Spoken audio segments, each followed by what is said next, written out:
love. Welcome back. I'm Kayali Cole, and this space is for women learning how to love from power, not panic. If this is your first time here, welcome home. And if you've been on this journey for a while with me, you already know we grow here, not just glow. Before we dive in, I see a lot of you queens watching, but not subscribing as yet. So go ahead and hit that subscribe button. We're building something so powerful here.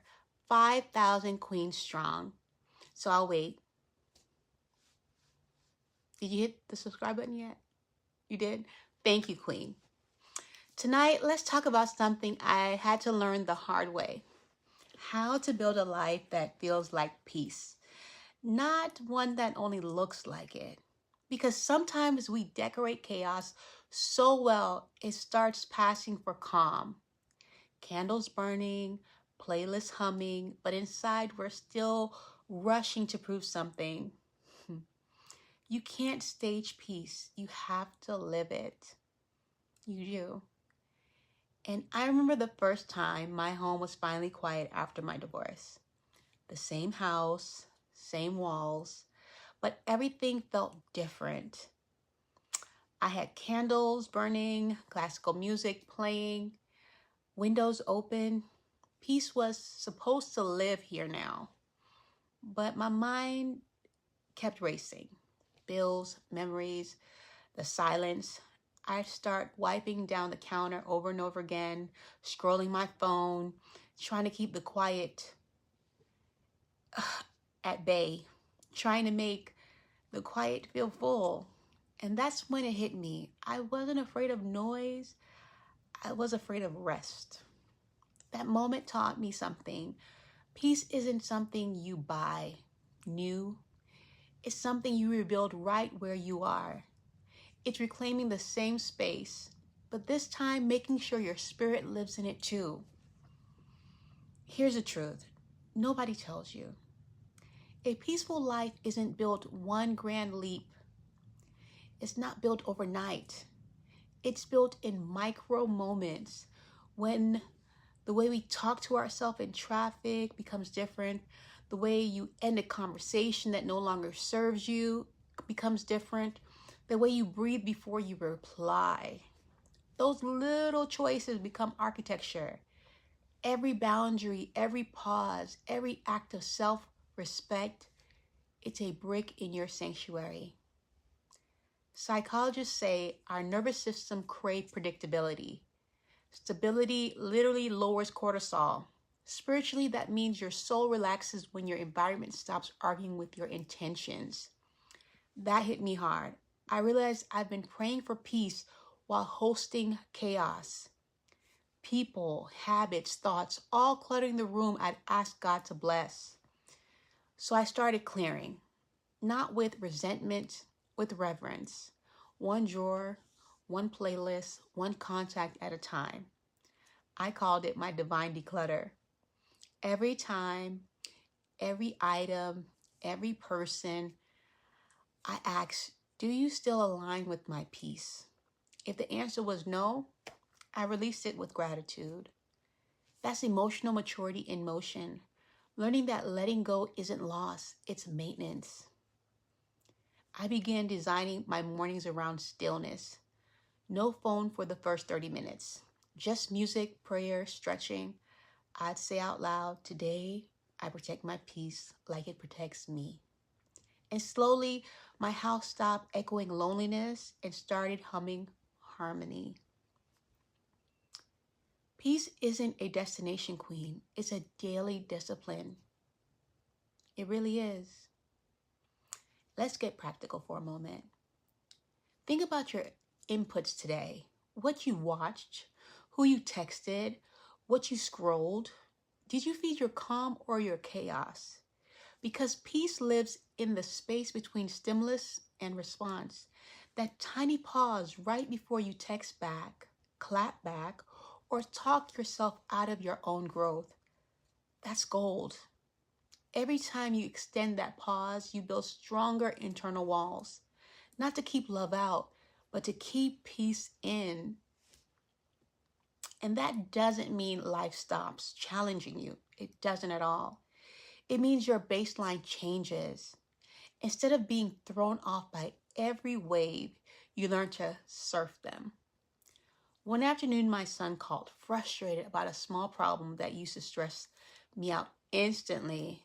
This time I listened quietly, took a breath, and said, "Baby, breathe.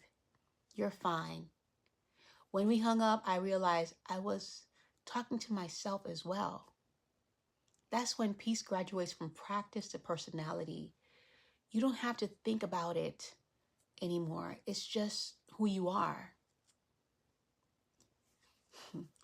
I know it's hard, but it's doable.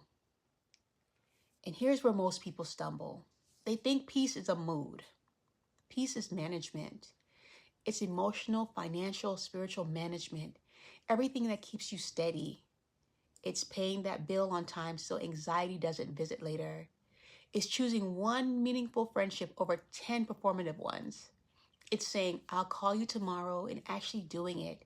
Because integrity creates inner quiet. It does.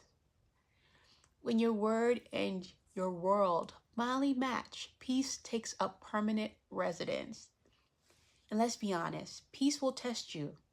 It will test your patience, your tongue, your self-control. Because the more peaceful you become, the more chaos will come knocking just to see if you meant it. And that you may not get triggered again. It's hard. And that's when you'll know you've grown. When you can answer the phone and not answer the drama. One morning, I was running late. Traffic was crawling, coffee was gone. Someone cut me off, and instead of cursing, I just said, "God bless you. You must really need to be somewhere." Then I laughed because 2 years ago, I would have followed them home to explain my feelings and why they cut me off and this and this and that. But it's growth in real time, and you can measure it in how you behave and how you perform.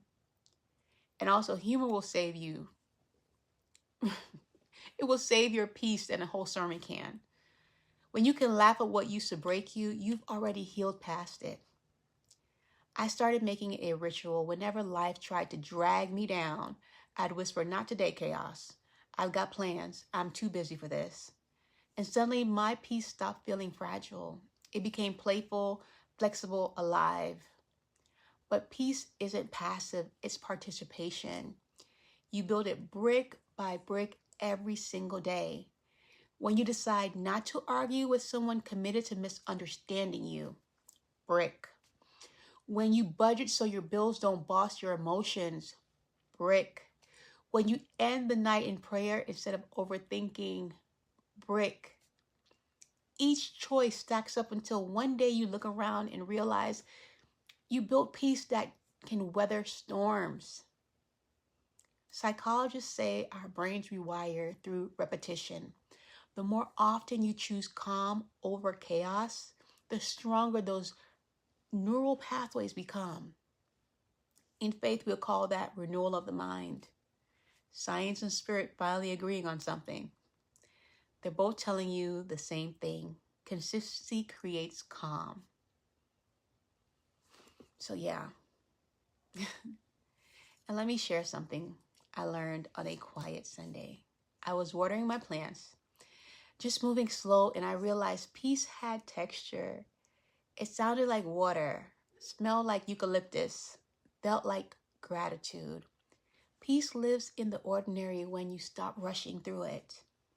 That day I promised myself, I don't chase weekends. I build weekdays I don't need to escape from. That's a life that feels like peace. So, if you've been asking God for peace, start preparing space for it. Clean the room, close the tab, release the thought, make peace somewhere peace can land. Make space for it. It doesn't arrive in a whirlwind. It slips in through open windows and calm hearts. Here's your mini move for tonight. Before bed, ask yourself 3 questions. Did I protect my peace today? Did I feed it or fight it? What one thing can I do tomorrow to make peace easier to keep? That's how you turn awareness into rhythm. That's how peace becomes your baseline, not your break. So yeah, it's hard, but it's doable. And if this message is landing, tap that like button so YouTube knows women like us need this conversation. Drop peaceful in the comments if you're building your life one calm decision at a time. And if you haven't yet, go ahead and subscribe. We're building something so powerful here. Queens, we're going to be stronger each and every day. And you belong in this circle. So let's continue. Remember, peace isn't what happens when life gets quiet. Peace is what happens when you do. Stay calm, stay clear, stay crowned. Have a great day, Queen.